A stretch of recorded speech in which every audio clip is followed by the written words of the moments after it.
What's up?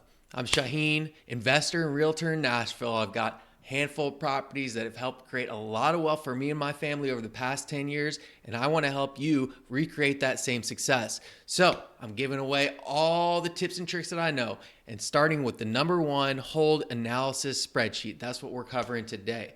This thing comes from Gary Keller, who is a real estate guru and genius, old school, and it is going to give us insights onto what a deal looks like. What does your house look like? What does your rental look like? What does your multifamily purchase look like? What does your new construction look like? This has got it all, and it's a model that we can use for every single deal that we do. I want you to have this in your tool belt. I want you to understand how to use this so you can be successful and help laser focus your real estate search.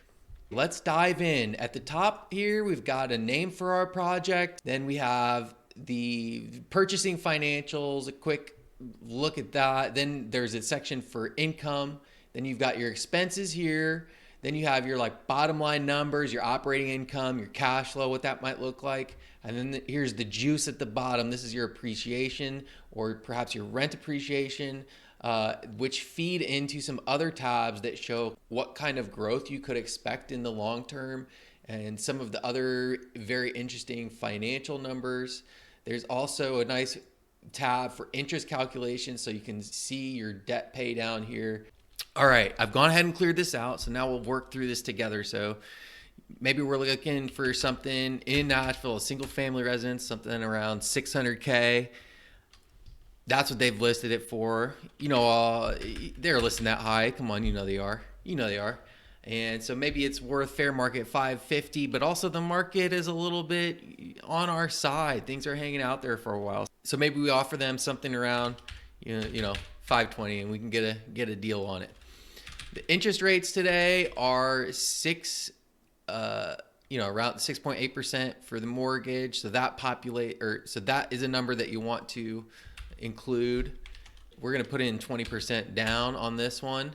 So now you've got your just high level. You can see some of these auto populate. So the down payment amount is going to automatically populate based on the percent down that you have. So maybe you don't have 100, maybe you've got 10%, maybe you've got 5% for an FHA loan, something like that. So you can see how your percent down impacts both your amount of cash needed for down payment, the amount financed, and in the end, your monthly mortgage payment as well.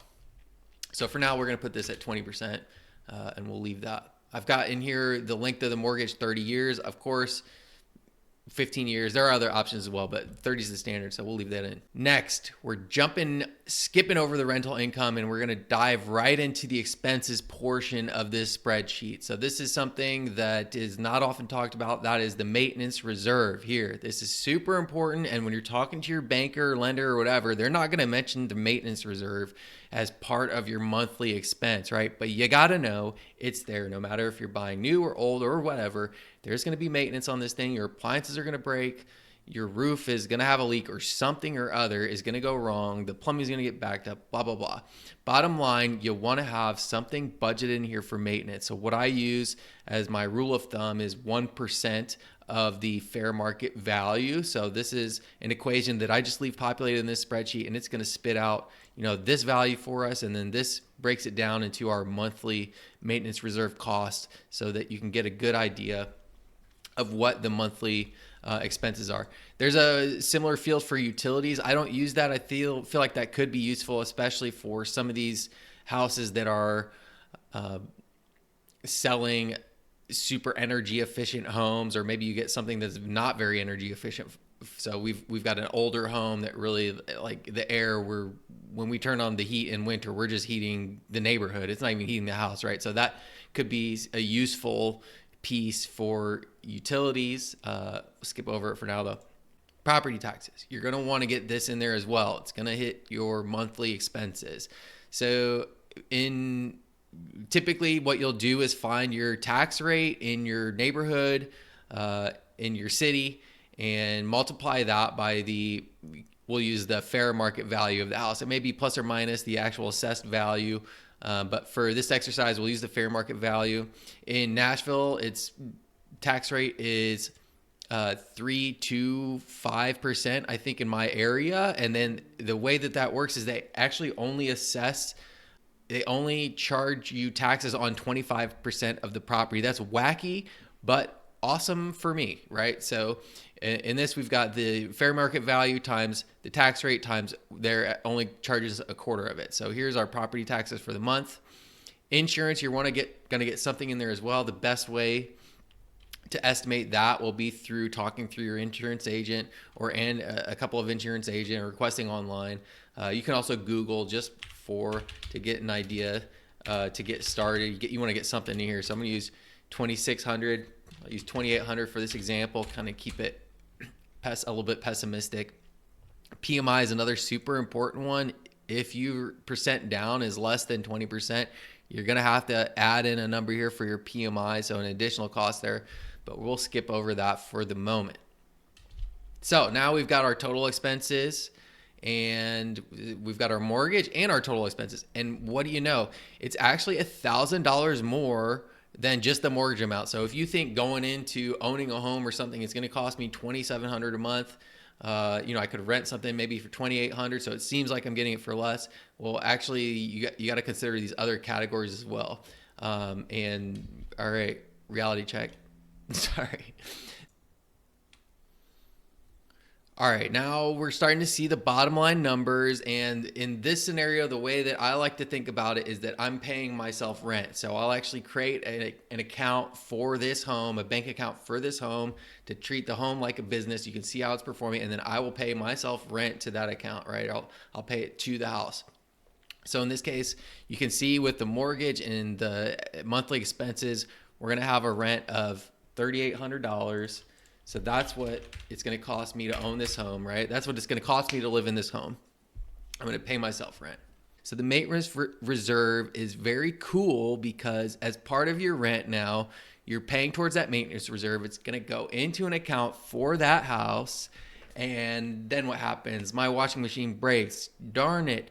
Well, the good thing is it's kind of already paid for. You should be able to just grab that out of your property account, maintenance reserve. Oh, the roof has a leak. No problem. You just grab it out of the maintenance reserve. It's already there. It's already paid for. You're kind of prepaying towards it. So that's the nice thing about the maintenance reserve, is that when these unforeseen things do come up, and they always do come up, that the money's there. You can take care of it. You don't have to stress about it. So it's really important and great for your well-being. And it's actually kind of cool to be like, oh, something's broke. No problem. The maintenance reserve is cool. Okay. Now we understand, oh my gosh, it's going to cost me $3,800 a month. I can't do that. No way. That's too expensive. So, maybe we're bringing it back up to the top, and maybe we have to change our search criteria. Do we need to look for something that's lower price?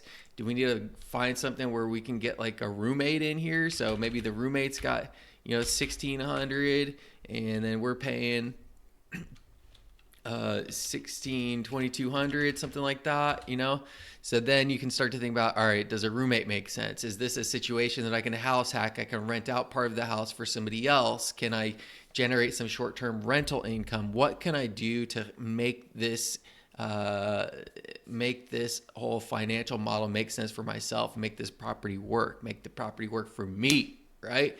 You know what I'm saying? So this is just a starting place to kind of lay the groundwork and wrap your head around what a property deal might look out, and then it gives you the tools to start to tweak and play around with different things, right? So it could also be maybe you've got more, maybe you can put down more percent down, right? So if you're able to put down 50%, then what does that do to your different numbers? And it changes it drastically. So this is just a model to adjust numbers, play around with numbers. I'm Shaheen Murray, realtor in Nashville, here to help you get the W, okay? You know what I'm saying? So if you like this, hit the like button, follow my Instagram, hit the other socials up, links below in the description, and shoot me a DM, send me a message, give me a call, let's connect. Much love, hang loose, give me a call, and let's go get those W's. All right, peace.